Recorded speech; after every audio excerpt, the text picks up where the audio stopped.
Welcome to Speak English Now podcast with your host, Georgiana, the podcast that will help you to speak English fluently with no grammar and no textbooks. Hello, everybody. I'm Georgiana, your English teacher and founder of SpeakEnglishPodcast.com. My mission is to help you to speak English fluently. Speaking English is easier than it seems. You just have to use the right material and techniques.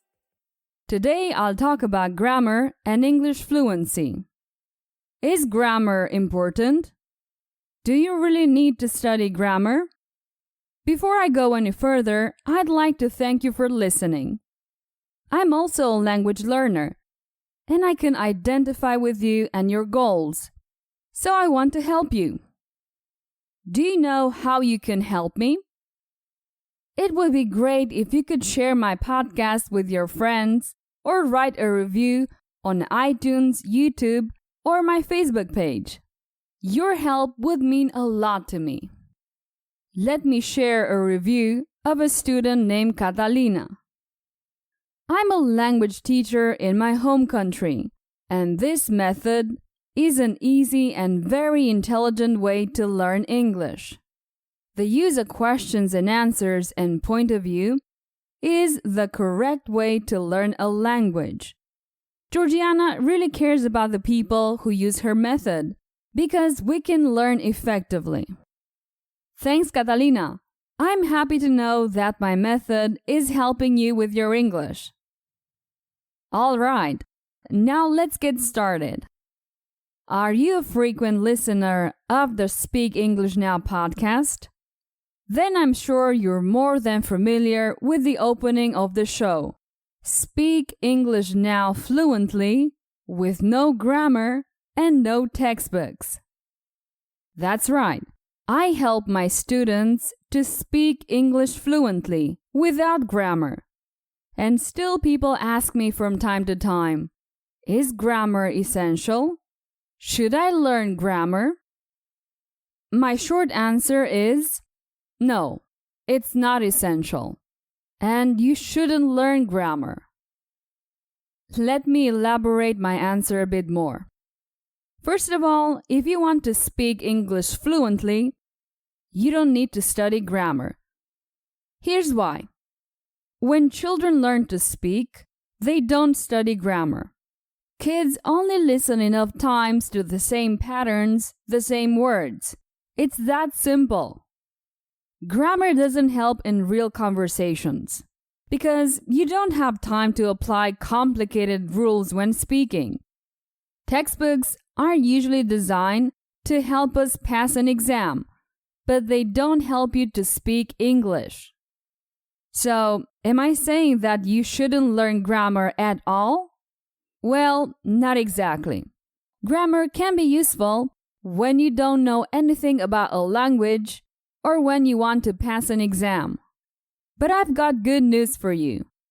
With my lessons, you'll learn grammar without studying grammar. Yes, that's right. In my courses, I use a technique called the point of view lesson. If you've listened to some episodes of the podcast, you're already familiar with this method. Basically, I tell a short story several times, changing the linguistic point of view. For example, I tell the same story to you in the past, present, and future tense, or plural and singular.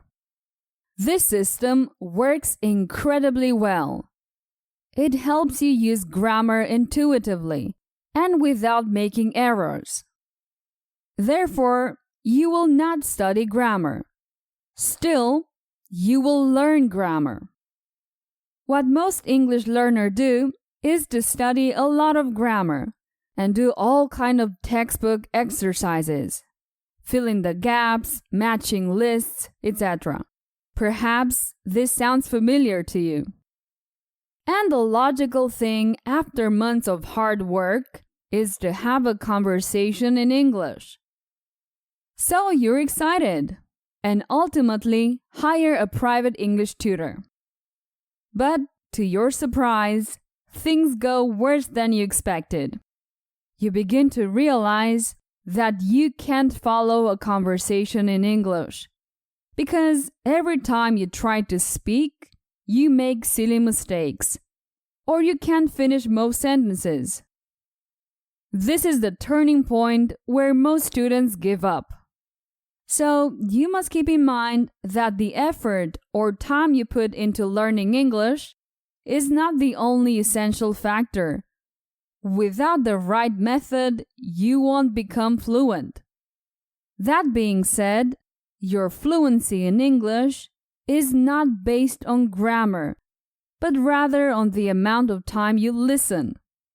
That's why, with my courses, you'll become fluent in English only by listening, with no grammar and no textbooks. And before I continue with the point of view story, I'd like to answer a common question. I'll briefly explain the difference between my courses and the podcast. I offer the episodes of the podcast for free so that students all over the world become familiar with my method. My English courses are separated from the podcast, and they are complete programs designed to improve fluency through stories, with the question and answers and the point of view lessons. Initially, the lessons are easier, and the difficulty increases little by little. The first lessons are shorter, and I speak a little more slowly. This way, you will adapt better to the whole program. In addition to that, you have a step-by-step guide so that you can get the most out of my courses. For more information about my courses, go to courses.speakenglishpodcast.com. Alright, now let's practice some grammar. Don't worry, you don't have to memorize anything. Just listen carefully. First, I'll tell the story in the past tense in the third person. Tom was the only accountant in a large corporation. On an academic level, he was remarkably well prepared. He had a lot of work to do. Every day, he calculated, classified, consulted, and evaluated all kinds of accounting aspects. Also, he made all kinds of decisions without making mistakes. Still, Tom wasn't happy with his situation, although he was very popular within the company. He was the perfect employee, but he was not motivated. So one day, Tom concluded that his work was superficial, and he decided to quit. Tom created a new business open to the public called the Delicious Chocolate Family House. There he merely offered a collection of the best chocolate in the world. His business was particularly appealing to family members who regularly held all kinds of events. After that change, Tom was more motivated than ever because he no longer calculated, classified, consulted, and evaluated. He just enjoyed life. Now, the same story in the present tense. Tom was the only accountant in a large corporation. On an academic level, he is remarkably well prepared. He has a lot of work to do. Every day, he calculates, classifies, consults, and evaluates all kinds of accounting aspects. Also, he makes all kinds of decisions without making mistakes. Still, Tom is unhappy with his situation, although he is very popular within the company. He is the perfect employee, but he's not motivated. So one day, Tom concludes that his work is superficial and decides to quit. Tom creates a new business open to the public called the Delicious Chocolate Family House.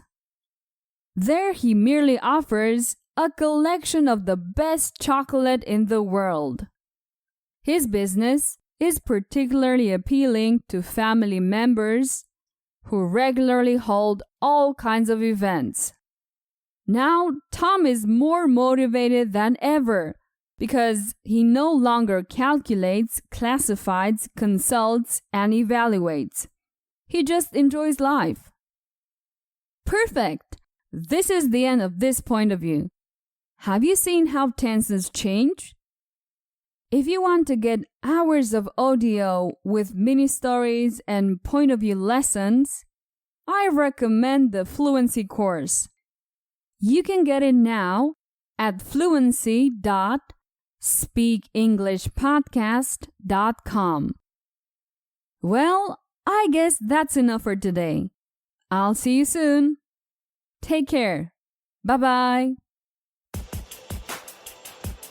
Did you enjoy today's episode? Get the transcript now at speakenglishpodcast.com. speakenglishpodcast.com.